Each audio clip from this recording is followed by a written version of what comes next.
Graça e paz em nome de Jesus. Que bom ter você conosco nessa noite tão especial, em pleno mês de setembro. Não é Páscoa, não é Natal, e nós estamos vendo uma apresentação tão bela, tão artística e também tão carregada da presença de Deus nessa noite. Aliás, hoje nós vamos continuar falando sobre esse tema, a presença. Um tema que tem nos chamado a atenção para percebermos, notarmos e reconhecermos esse movimento de Deus que acontece em nós, através de nós, entre nós, e que muitas vezes nossos sentidos estão entorpecidos ao ponto de não percebê-la. Por isso, essa noite eu convido você a pensar. Você tem notado a presença de Deus? Você tem a percebido na sua rotina? Será que a pessoa que está perto de você, ou aquela que senta na última cadeira, assim como a primeira que está aqui, consegue notar a presença de Deus? Podemos ter duas respostas, duas experiências, apesar de estarmos no mesmo lugar, no mesmo ambiente. Para falar um pouquinho melhor sobre isso, para você entender, eu gostaria de perguntar se você conhece esses dois homens que marcaram a história. Eles viveram no século XIX, são irmãos, foram criados na mesma família, possuem a mesma genética, tiveram os mesmos valores, frequentaram os mesmos lugares e, inclusive, tiveram as mesmas profissões. Nos anos de 1860, eles eram atores importantes no mundo norte-americano. Esse primeiro que você vê aqui, à minha direita, o Edwin, ele foi considerado um homem que entrou para a história por realizar algo tão nobre e tão maravilhoso. Certo dia, em 1863 ou 1864, os autores e historiadores ainda discutem essa data, ele salvou um pequeno jovem, o pequeno Robert. Robert caiu nos trilhos do trem e foi prontamente salvo por Edwin. O que ele não sabia e o que ficou marcado na história é que este pequeno Robert era Robert Todd Lincoln, o filho do grande presidente Abraham Lincoln. Este, sim, entrou para a história como o homem que salvou o filho do presidente. Do lado de cá, você conhece o John. Essa história talvez não seja tão inspiradora. Na verdade, ela é mais trágica. Ele foi conhecido e entrou para os anais da história como o homem que ficou marcado no dia 26 de abril de 1865. 1 ou 2 anos depois do seu irmão fazer aquele feito heróico com o filho de Abraham Lincoln, nós temos o nosso irmão John assassinando o presidente dos Estados Unidos da América, Abraham Lincoln. Nesse sentido, nós temos dois homens no mesmo ambiente, vivendo a mesma estrutura, mas com respostas ao mundo completamente diferentes.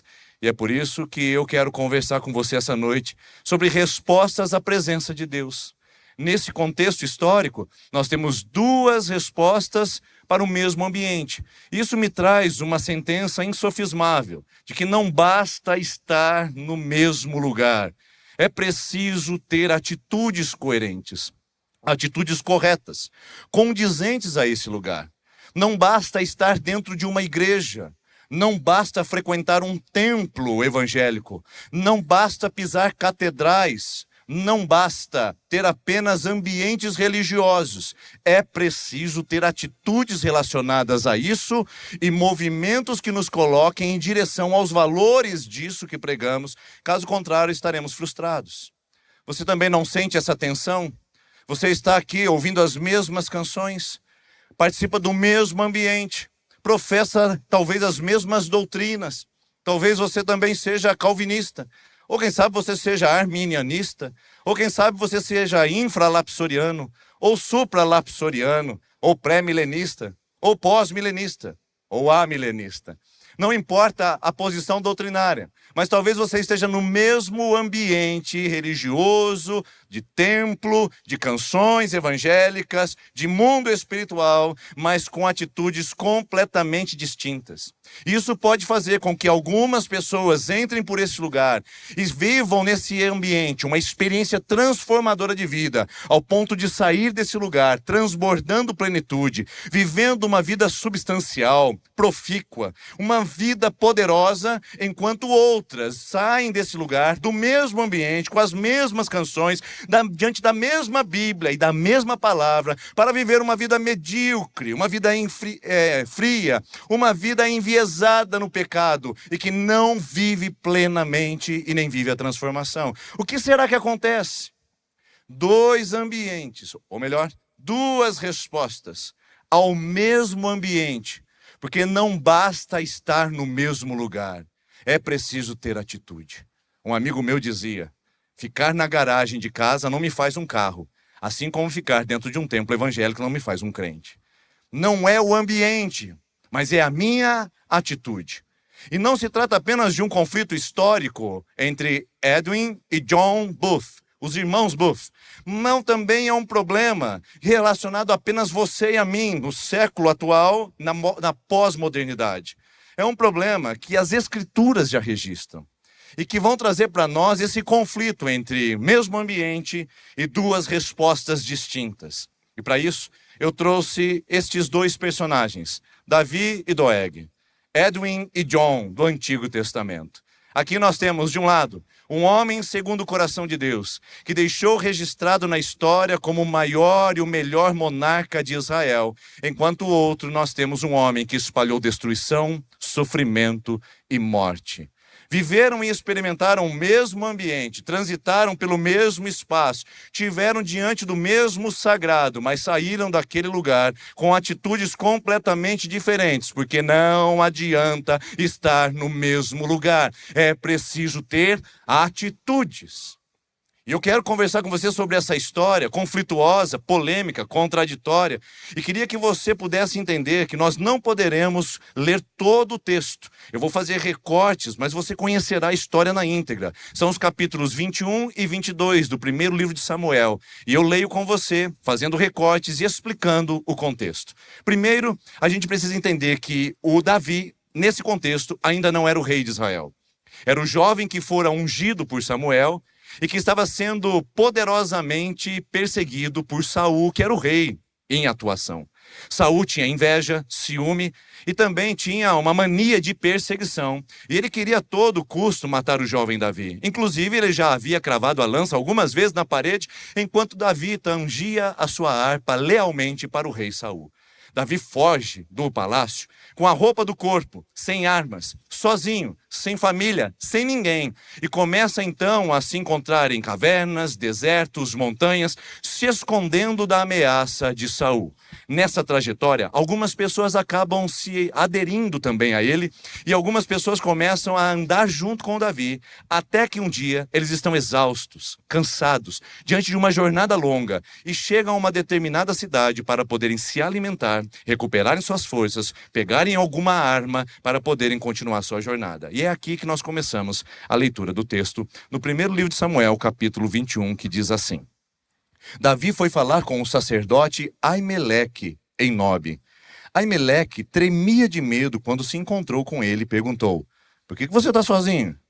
Ninguém veio com você? Davi então respondeu: o rei me encarregou de uma missão e me disse: ninguém deve saber coisa alguma sobre a missão e sobre as suas instruções. Então eu ordenei aos meus soldados que se encontrassem comigo em certo lugar. Agora, o que você pode oferecer-me? Dê-me 5 pães ou algo que tiver. Bom, era comum no ambiente do templo ter os pães da proposição, os pães da presença, que só os sacerdotes poderiam comer. Mas, nesse caso, o sacerdote Aimeleque pergunta para Davi: vocês estão consagrados? Vocês estão purificados? Se assim for, vocês podem comer do pão da presença. E Davi diz: sim, estamos consagrados. E aí o texto diz no versículo 6. Então, o sacerdote lhe deu os pães consagrados, visto que não havia outro além dos pães da presença, que era retirado de diante do Senhor e substituído pelo pão quente do dia. Deixe-me trazer algumas considerações sobre o que está acontecendo aqui, porque nós temos a postura sacerdotal e temos também um espaço geográfico para podermos observar. Nobe. Nobe é uma cidade importante próxima a Jerusalém nos tempos de Davi. Você precisa lembrar que ainda não havia o templo construído em Jerusalém, que fora feito por Salomão, o filho e sucessor de Davi. A presença de Deus, a Arca da Aliança, ainda repousava na tenda. Aquela mesma tenda que fora utilizada pelo povo de Israel quando saiu do Egito e transitaram então e fizeram a tenda do tabernáculo na terra prometida. Essa tenda tinha o lugar da propiciação, o lugar do sacrifício, os sacerdotes. E no tempo de Davi, esta tenda, o templo, estava definitivamente em Nob. Nob era o santuário de encontro com Deus. Davi está cansado, Davi está fugitivo, Davi está vulnerável, Davi precisa se encontrar com a presença de Deus. E então ele corre para um lugar de proteção, um lugar de alívio, um lugar de descanso, a presença de Deus. Davi é desse que carrega esse temor e essa sensibilidade de saber que na presença de Deus ele renova as suas forças. Ele chega ali com fome e recebe pão. Ele chega ali sem armas e recebe munição para poder continuar a sua jornada a partir da experiência com o sagrado. O sagrado é o que marca o coração de Davi. E para Davi, isso é interessante nesse texto você saber, ele não vai apenas ao templo. Ele não vai ao sagrado. Davi carrega o sagrado. Ele carrega a presença de Deus sobre a sua vida. Ele fora ungido como rei e ele carrega essa unção com temor e reverência. Certa vez, Saul estava vulnerável e Davi entra para poder assassiná-lo, porque era legítima defesa. Porém, Davi, diante do temor do Senhor, corta um pedaço do manto de Saul, sobe numa colina e diz: aqui está o rei. Eu poderia ter te matado hoje, mas pelo temor ao Senhor e por reverência e respeito ao meu rei, que é o Senhor Saul, eu não o matei. Davi é desse que não vai para lugar sagrado. Ele carrega o sagrado. Ele não transita entre 2 domingos, vivendo uma semana profana. Ele carrega o sagrado durante a sua semana. É um homem quebrantado. Não é o homem ideal, mas é um homem segundo o coração de Deus. Um homem arrependido, sensível, perceptível à presença de Deus que o toca. É isso que faz com que ele corra a esse lugar, mas além de estar naquela geografia, ele também transitava com essa presença por onde ele andava. Assim também somos nós. Nós precisamos entender que a presença de Deus nos toca ordinária e rotineiramente. A presença de Deus não se restringe a templos, catedrais ou capelas. Embora lugares santos estejam comumente submetidos a cuidados sacerdotais ou de pastores, a presença de Deus não se restringe a esses ambientes. Ela não se confina. Nós não represamos o poder, a presença e a manifestação de Deus nesse lugar. Eugene Peterson, famoso autor norte-americano, escreveu falando sobre a presença de Deus no dia a dia. E ele diz que existem alguns momentos singulares da nossa vida que nós não estamos debaixo do cuidado pastoral ou sacerdotal. Não estamos numa catedral, templo ou capela, mas estamos talvez no espaço mais profano que poderíamos imaginar. Uma carteira de universidade, um escritório no fundo de uma empresa, em casa cuidando com as lides domésticas, transitando entre as ruas da nossa cidade, frequentando espaços de lazer. Eugene Peterson diz: de repente, nós percebemos que aquilo lá é muito mais do que um lugar de trânsito, que aquilo lá é muito mais do que um lugar profano. De aquilo ali veio feita uma fenda do sagrado. Deus faz uma fenda na nossa rotina e manifesta da sua presença, manifesta do seu poder, manifesta do seu sobrenatural. E de repente, ali, em lugares nada notórios, em lugares nada preparados antecipadamente, se manifesta a presença de Deus. É um momento que a gente toma consciência. Veja bem essa palavra, consciência de que aquele lugar está carregado de significado, carregado de um peso, de uma glória, de uma densidade que transcende a nossa explicação. É aquele lugar onde nós percebemos que estamos diante do maravilhoso, do exaltado, do sublime, e que muitas vezes roubam as nossas explicações. Sim, esse sagrado ultrapassa os nossos encontros de domingo à noite e visitam e tocam a rotina da nossa vida e faz uma fenda no nosso calendário para dizer: eu estou aqui, a minha presença te basta. Quantos de nós percebemos isso? Quantos de nós apenas vamos a Nob algumas vezes para poder oferecer o nosso sacrifício? Quantos de nós apenas procuramos Nob quando estamos no limite da nossa vida? Ou fazemos Nob o lugar da nossa segurança, mas restringimos a nossa vida àquele lugar? e não reconhecemos, reverenciamos essa presença enquanto transitamos com ela. Lembre-se, Nob é um santuário dos sacerdotes do Antigo Testamento. Para nós, Nob é todo lugar. Porque a palavra de Deus diz em Isaías capítulo 6, Santo, Santo, Santo é o Senhor, e toda a terra está cheia da sua glória. A palavra glória, kavod, significa densidade, peso. Então toda a terra está cheia da presença, do peso, do kavod, da densidade da presença desse Deus. Vale a pena você pensar sobre isso, porque é isso que faz Davi se movimentar para aquele lugar. Enquanto isso, tem um outro lá. No mesmo lugar, no mesmo espaço geográfico e na mesma condição temporal, que está com outra intenção. Porque para ele, Nob é apenas mais um lugar restrito, protegido, para ele expressar a sua realidade ou até a sua religiosidade. Esse homem é Doeg. Sabe o que está acontecendo ali? Ele está cumprindo os seus deveres religiosos. Versículo 7 vai dizer isso. Acompanhe comigo. Aconteceu que um dos servos de Saul estava ali naquele dia, preste bem atenção nessa palavra, cumprindo os seus deveres diante do Senhor.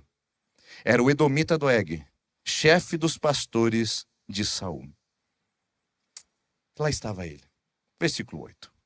Davi perguntou a Aimeleque: você tem uma lança ou uma espada aqui? Eu não trouxe a minha espada, nem nenhuma outra arma, pois o rei exigiu urgência.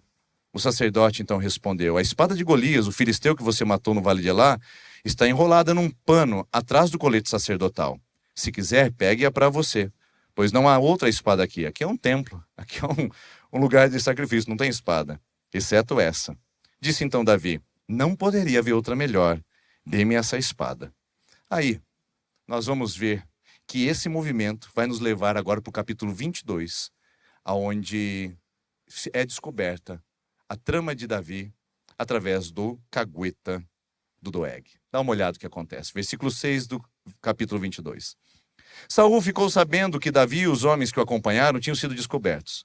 Saul estava sentado com a lança na mão debaixo de uma tamargueira na colina de Gibeá, com todos os seus oficiais ao redor. Entretanto, Doeg, o edomita, que estava com os oficiais de Saul, disse, olha o X9 mais uma vez aqui, ó. Vi o filho de Jessé chegar a Nob e encontrar-se com Aimeleque, filho de Aitube. Aimeleque consultou o Senhor em favor dele, eu vi. E também deu provisões, eu vi ele dando pão, inclusive a espada de Golias, o filisteu. Então, o rei mandou chamar o sacerdote Aimeleque, filho de Aitube, e toda a família do seu pai, que eram sacerdotes lá no lugar santo, em Nob. E todos foram falar com o rei. E aí a história não poderia terminar pior. Dá uma olhada no versículo 16. O rei, Saul, porém disse, com certeza você será morto, Aimeleque, você e toda a família do seu pai. Em seguida, o rei ordenou aos guardas que estavam ao seu lado, cerquem e matem os sacerdotes do Senhor, pois estes também apoiam Davi. Sabiam que ele estava fugindo? Sabiam não. Davi não havia contado isso. Mas nada me informaram. Contudo, olha só que interessante essa sentença. Contudo, os oficiais do rei recusaram-se a erguer as mãos para matar os sacerdotes do Senhor. Eles disseram, não, rei, aqui a gente não faz isso com homens de Deus. E coube a quem a tarefa então? Versículo 18. Então o rei ordenou a Doeg, aproxime-se e mate os sacerdotes. Então ele os matou. Naquele dia, matou 85 homens que vestiam colete sacerdotal de linho. Percebe? Mesma família, mesmo ambiente, mesmos valores, mesma doutrinação. Um é o salvador do filho do presidente. O outro é o assassino do próprio presidente. Não é o ambiente, é a atitude. Você vem a esse lugar com outra pessoa. Uma sai impactada, transformada, cheia de Deus e transbordando vida. Você, às vezes, sai transbordando dor, ressentimento, espalhando morte. Não é o ambiente, é a atitude. Davi e Doeg vão ao mesmo lugar, ao mesmo templo, diante do mesmo sacerdote, fazem o mesmo sacrifício, mas saem com atitudes completamente diferentes. Enquanto um sai para transbordar vida e edificar um reino de justiça, o outro sai para espalhar dor, morte e destruição. Não é o ambiente, é a atitude. Talvez você tenha dito demais que é a igreja que você frequenta, talvez você tenha dito demais que é a família que você vive, Talvez você tenha dito demais, que é o tempo que você experimenta, quando na verdade não é o ambiente, não é o lugar, é a atitude. Que você vai reconhecer e perceber a presença de Deus e responder a ela. Davi responde de uma maneira sábia e sensata, carregando essa presença, sendo protegido no santuário e fazendo com que a sua vida transborde com provisão de pão e também munição para a batalha.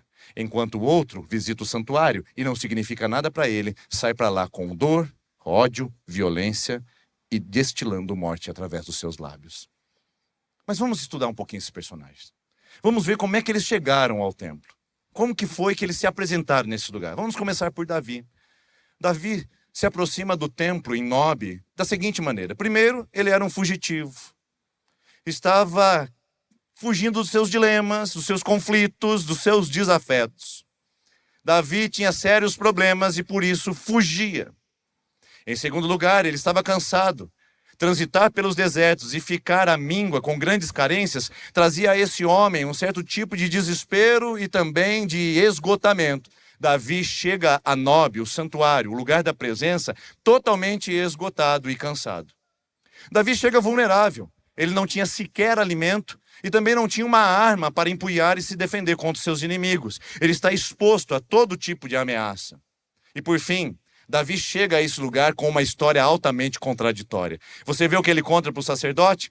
Ele não conta a verdade objetiva, mas ele fala da verdade subjetiva. Ele omite fatos e eventos para falar para aquele sacerdote de que ele não estava, naquele momento, conspirando contra o rei Saul, porque de fato não estava, mas Saul estava perseguindo. E para proteger o sacerdote, Davi omite intencionalmente isso, porque uma vez que o sacerdote apoiasse Davi, automaticamente ele seria morto. O que Davi não sabia é que tinha um X9, um cagueta, à espreita, esperando a oportunidade de se aproveitar daquele momento de vulnerabilidade do sacerdote de Davi. Davi chega com uma história contraditória, cheia de dilemas, cheia de altos e baixos, fracassos e vitórias. Chega com uma conversa que muitas vezes não condiz, parece que não faz referência. Esse é o lugar que Davi chega, na presença de Deus. Ele vai para a presença de Deus, mesmo fugitivo, mesmo cansado, mesmo vulnerável e mesmo com uma história contraditória. E eu queria convidar você essa noite a fazer o mesmo. Você que está aqui, você veio a Nob. Você veio a um lugar que nós chamamos de lugar da presença.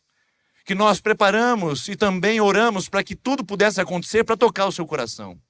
Mas a sua vida é terra de Nob. O seu trabalho é um terra de santuário. É o lugar onde Deus faz a fenda da manifestação. E você pode ir a Ele sim, lá na sua casa, no seu trabalho, na sua empresa, na sua universidade. Onde você passar, você pode sim, definitivamente, ir até a presença de Deus, mesmo que você esteja aqui essa noite fugindo. Mesmo você que assiste pela internet ou pelas redes sociais, mesmo que você esteja fugindo, a presença de Deus é um lugar de segurança para você. Eu não sei do que você tem fugido, eu não sei quais dilemas que você tem enfrentado, mas eu quero garantir que se você for à presença de Deus com a atitude de Davi, você vai sair dali com pão e munição para enfrentar as batalhas da sua vida e não precisar mais fugir de uma maneira desenfreada. Você que chegou aqui cansado, esgotado porque foi mais uma traição. Desanimada e decepcionada porque foi mais um movimento de decepção na sua vida. Aquela pessoa que você amava, que você gostava, aquela pessoa que você admirava, mais uma vez puxa o seu tapete e você diz, eu não aguento mais isso. Você chegou aqui arrastada. Você chegou aqui desanimado. Você chegou na lona, mas chegou na presença. E o meu desafio e encorajamento para você é ir até a presença de Deus, caminhar na presença de Deus, se mover para a direção dela, mesmo que você esteja cansada. Mesmo que esteja esgotado, a presença de Deus é para você.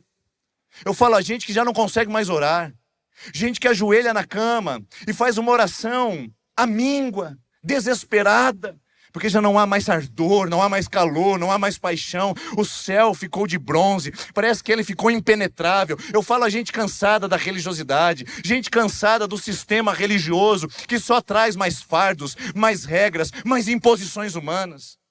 A presença de Deus também é para você, como foi para Davi. E você pode sair da presença dele melhor do que você chegou, desde que você saiba como reconhecê-la. A presença de Deus é para você que está vulnerável. Você que tem carências das mais profundas, sejam elas materiais, sejam elas emocionais, sejam elas espirituais. Você que sente que a escassez e a privação está tocando você em pontos principais, que estão drenando a sua alegria, que estão roubando o seu propósito. A presença de Deus é para você também, que está vulnerável, fragilizada. Você que está angustiado e espremido e comprimido contra a parede, diante de circunstâncias que você se sente ameaçada, a presença de Deus também é para você, assim como foi para Davi. Mas, sobretudo, a presença de Deus é para você que tem uma história contraditória. Você que bagunçou tudo. Você que fez escolhas erradas. Tomou caminhos inapropriados. Você que chegou aqui com histórias totalmente antagônicas, que não se conectam. Você que tem que conviver com o fracasso e a vitória. Você que lida com a luz e com as sombras da sua própria alma. Você que tem que lidar com o desespero de uma história que você não consegue atingir a perfeição que a religiosidade exige de você. Essa palavra é para você essa noite. A presença de Deus está disponível para você que tem histórias contraditórias, de fracassos e de vitórias, aonde você muitas vezes se sente indigno de estar na presença de Deus. A presença também é para você, como foi para Davi. E se você reconhecê-la, percebê-la, se você tomar consciência desse lugar carregado de sobrenatural, você vai sair daqui como Davi, nutrido e munido, nutrida e munida, para encarar as batalhas de uma vida que exige cada vez mais de você. Esta atitude traz essa consequência. Mas eu quero advertir, e perdoe-me se parecer um tanto quanto ofensivo, mas eu preciso advertir que também você pode ter atitudes de Doeg. Doeg chega ao templo numa atitude contraditória de Davi. Doeg é insensível. Ele chega com o seu sentimento embotado, cauterizado naquele lugar. Ele pisa o sagrado como se fosse profano. Ele não percebe a presença de Deus, ele não honra a presença de Deus, ele não a reconhece naquele lugar. Doeg lida com o sagrado como se fosse manipulável, como se fosse dele, como se ele pudesse ter o controle. Pessoas insensíveis à presença de Deus acham que podem, num lugar sagrado, manipular a divindade ao seu favor, podem ordenar à divindade a prosperidade, podem ordenar à divindade aquela cura, podem ordenar à divindade o que ela deve fazer. Pessoas insensíveis à presença não a reverenciam, não a submetem, não beneficiam-se daquilo que a presença traz, mas usam da presença para alcançar os seus próprios projetos. Doeg é um desse insensível, que frequenta o culto, que participa dos ministérios, que está no lugar sagrado, mas que não tem nada de Deus, tem linguajar de crente, tem conversa de crente, tem roupa de crente, mas no fundo esconde uma imoralidade pérfida, destruidora, altamente tóxica. Doegs se invernizam atrás da sua pretensa moralidade.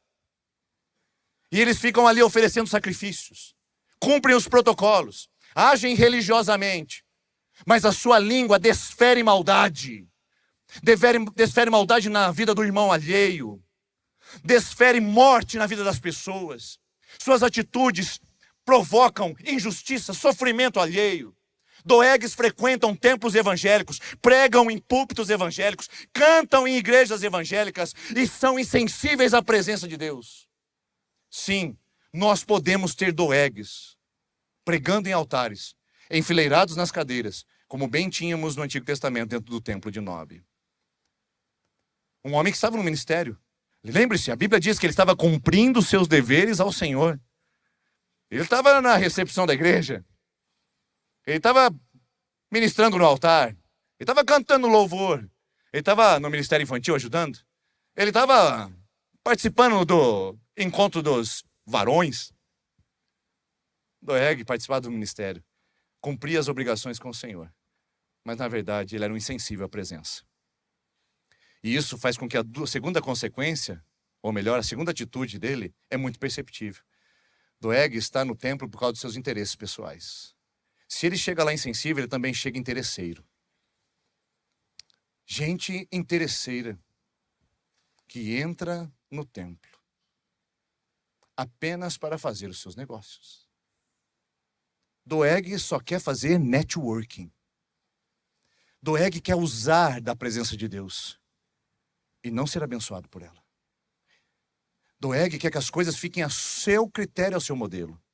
É a religiosidade do controle, da minha maneira. É a religiosidade, é a pretensão do consumo.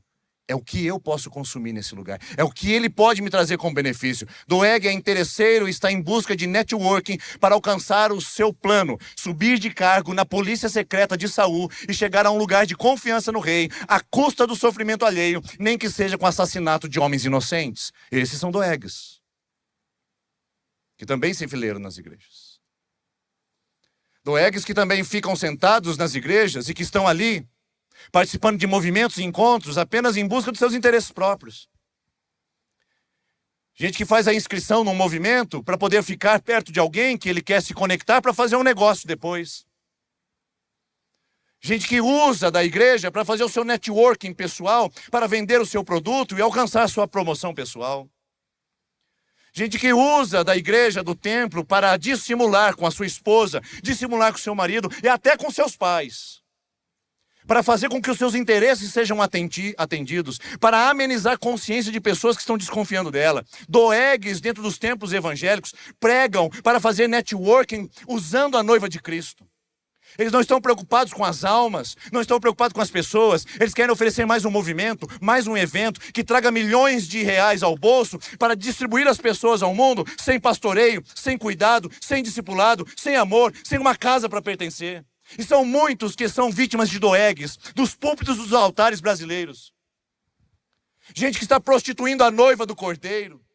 Gente que está explorando a noiva para fazer networking pessoal, promover a sua marca, promover o seu nome, fazer com que ele seja célebre na nação. E muitos de nós somos vítimas seguindo, investindo e participando de coisas pérfidas e nocivas como essas. Os Doegs não estão apenas nas fileiras, os Doegs também pegam microfones, eles aparecem nas redes sociais, eles também são influencers que querem fazer networking com uma igreja, que querem apenas abusar, explorar e descartar jogando fora. E Doeg chega no templo, por fim, apenas para fazer a prática religiosa. É um homem que chega com insensibilidade com a presença, ele está pisando o profano, ou melhor, pisando o sagrado com atitude profana. Ele não reconhece o sagrado daquele lugar. Ele é um interesseiro e ele é um religioso. Ele faz tudo o que a religião manda, mas com o seu coração longe de Deus. Nós também temos esse grande desafio de superarmos a religiosidade dos nossos dias. Porque Doeg é aquele que se veste com uma capa moral para justificar os seus feitos, mas nunca conseguiu ser alcançado pela graça. Tem muito Doeg dentro das igrejas evangélicas hoje, buscando mérito quando tudo é graça. Não consegue se sentir amado por Deus porque quer os méritos e uma moralidade humana. Não consegue se sentir perdoada porque busca méritos que a religião impôs para você dizer, eu tenho que ser, eu tenho que fazer, eu tenho que mostrar. Isso gera em nós uma farsa. Insinua em nós uma mentira que Doeg adora fazer. Uma carapuça e uma camuflagem para simplesmente nos defender e dizer, eu estou sendo religioso. Parece-me que essa história não é tão distante de nós assim. Parece que ela não ficou no Antigo Testamento, ela visita os nossos circuitos atuais e contextos sociais, religiosos especialmente. Há um grande desafio, irmãos e irmãs, de não estarmos numa igreja com atitude de Doeg. Há um grande desafio de não estarmos num templo com um coração insensível, interesseiro e religioso. Há um desafio de não estarmos assim aqui, porque o resultado você sabe. Ele sai dali para matar. Ele sai ali para assassinar. E talvez seja por isso que muitos estão assassinando igrejas, ovelhas, maridos, esposas, filhos. Estão assassinando pessoas com a sua atitude tão desproporcional ao ambiente que frequentam. Jesus falou sobre esse tipo de pessoa. Ele chamou os Doegs no Novo Testamento de fariseus. Ele falou sobre essa classe que se orgulhava de frequentar o templo e a sinagoga e se defender atrás das suas próprias religiosidades e interesses pessoais. Os fariseus são o retrato, são a fotografia do Doeg do Antigo Testamento. Eles são aqueles que são interesseiros, insensíveis e religiosos. E Jesus fala sobre isso. Inclusive, Jesus fala isso ali em Mateus capítulo 15, versículo 8, quando ele diz: este povo, os fariseus, me honram com os lábios, mas seu coração está longe de mim. Por dentro tem morte, podridão, é funesto. Por fora tem os seus filactérios, suas vestes longas, uma aparência de piedade, mas que nega o poder.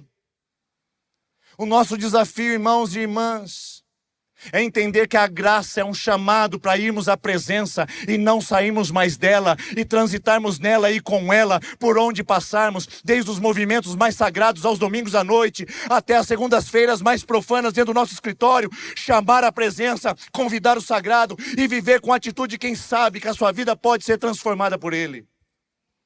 Porém, o nosso desafio também é não permitir que um fariseu, um Doeg se instale na nossa alma, roubando a nossa vida, roubando a nossa paixão por Jesus e nos tornando apenas pessoas que praticam algo do lado de fora, mas que a vivem negando pelo lado de dentro.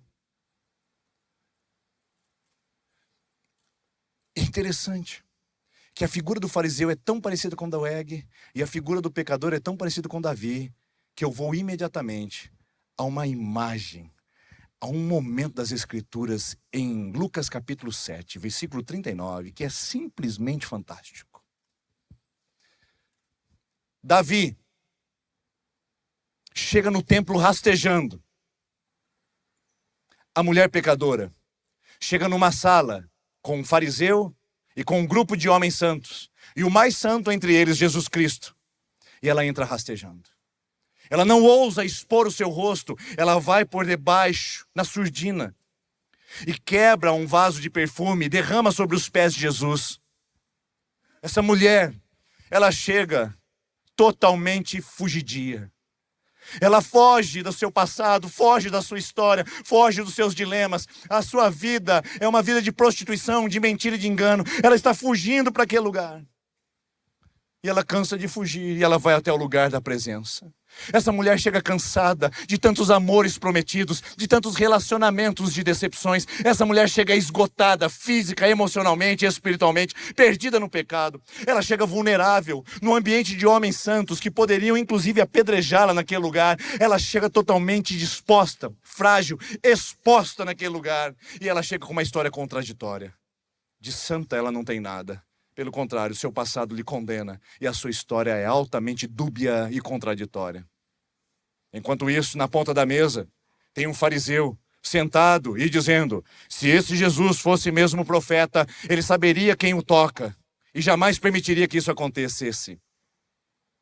Jesus olha para o fariseu e fala: eu conheço a sua história, Doeg. Jesus olha para aquela mulher pecadora e diz: eu conheço a sua história, Davi.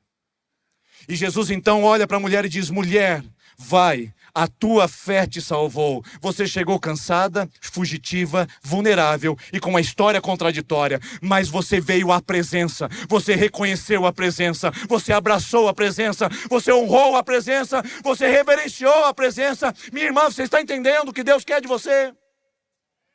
Meu irmão, você está entendendo o que Deus espera de você? E ele olha para aquela mulher e diz: vai, a tua fé te salvou. Vai, a tua história se restaura. Vai, pega o pão, pega a espada. Você tem provisão e você tem munição. Segue a sua vida pela graça. E Jesus olha para o fariseu na ponta da mesa e não diz absolutamente nada, porque Jesus não tem palavra nenhuma para dizer para o fariseu. Eu quero dizer para você, com todo o amor, mas também em tom profético, que tem permitido que Doeg e um fariseu se instalem na sua alma. Esse lugar é para você. Você pode ter um encontro com a presença desde que a reconheça, que não é um pregador, não é uma apresentação musical, não é um templo, não é uma doutrina, não é uma igreja local. É a presença que te toca, que te transforma e que te muda. Ele te carrega para fora daqui, para você ser diferente e fazer um destino muito diferente daquele que Doeg fez. E para receber uma palavra muito diferente do que aquela que o fariseu recebeu. Vai, a tua fé te salvou. Que o Senhor Jesus, essa noite que está presente nesse lugar, manifeste a presença dele de tal forma que você responda a essa presença e diga: sim, eu chego nesse lugar e respondo à presença de Deus, porque eu não sou daquele que assassina presidente, eu sou daquele que salva o oprimido. Eu não sou daquele que mata sacerdotes inocentes, eu sou daquele que guarda a palavra de Deus. Eu não sou daquele que julga pessoas à mesa, eu sou daquela que me prostro aos pés de Jesus. Que seja assim e que Deus faça isso no nosso coração. Você pode fechar os seus olhos, curvar sua cabeça, para a gente refletir juntos, enquanto nós vamos cantar essa última canção, essa última apresentação do nosso coral. Essa palavra é para você, não é para quem não está aqui. Essa palavra é para você. Você pode compartilhar esse vídeo, sim. Pode compartilhar essa pregação com quantas pessoas você quiser. Mas lembre que primeiro essa palavra tem que falar com você. Não adianta tirar foto, fazer selfie. Não adianta compartilhar vídeos se isso primeiro não tocou em você. Isso é falsidade, isso é mentira. As pessoas vão em eventos, ficam tirando fotos, fazendo selfie, e no final nem foram tocados pela presença. Senhor, eu estou cansado, Jesus. Cansado. Eu chego nesse lugar junto com os meus irmãos, fugindo de algumas coisas. Também sou vulnerável, Senhor, como homem. E como meu irmão e minha irmã, também a minha história tem também os seus momentos de fracassos e vitórias. Tem suas sombras e as suas esperanças. Mas, Senhor, não dá mais para a gente viver escondendo a nossa vida. Por isso que enquanto cantarmos essa canção, nosso coração seja levado à Tua presença de uma maneira tão maravilhosa. Nós não faremos apelo, nós não chamaremos as pessoas à frente, Senhor.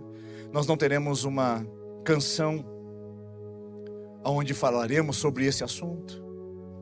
Mas enquanto ouvimos esse som, que o Teu Espírito Santo se mova de uma maneira singular e particular, para que o nosso coração seja derretido diante de Ti, e que todo aquele que está cansado e sobrecarregado, conforme o Senhor disse, venha a Ti e encontre descanso. O Senhor Jesus diz para você essa noite, o que está escrito em Mateus 11:28. Vinde a mim, todos que estão cansados e sobrecarregados.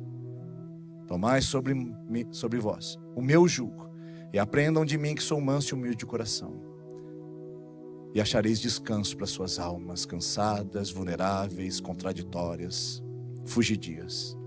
Porque o meu jugo, diz o Senhor, não dos fariseus, não da religião, o meu jugo é suave, e o meu fardo, não da religião, não dos doegues, é leve. Receba a leveza de quem encontra a presença nesse lugar, e não apenas um espaço físico, e não apenas uma religião. Em nome de Jesus. Vamos ouvir essa canção.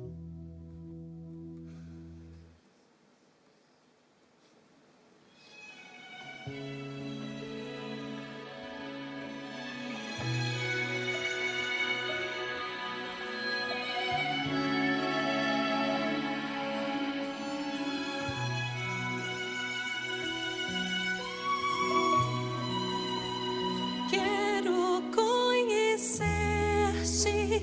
quero adorar-te e aos teus pés prostrar-me. Quero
Você pode se colocar em pé para cantar junto com o coral essa linda canção.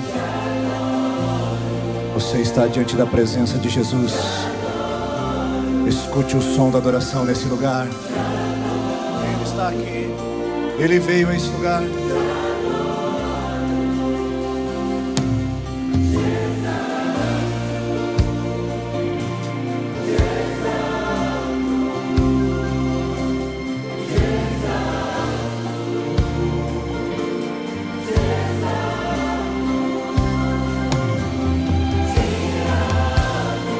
Declare isso ao Senhor Jesus. Declare levantando as suas mãos a Ele. Foi Ele que te achou e te encontrou.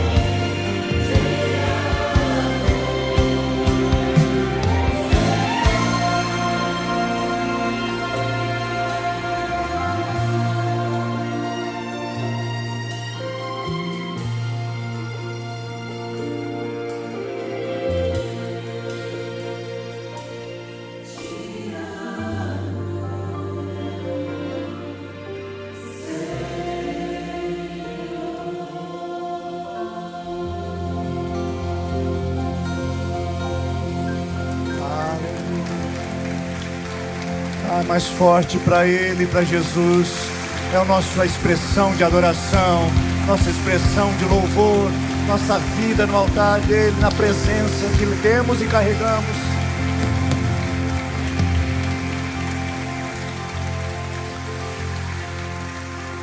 Aleluia.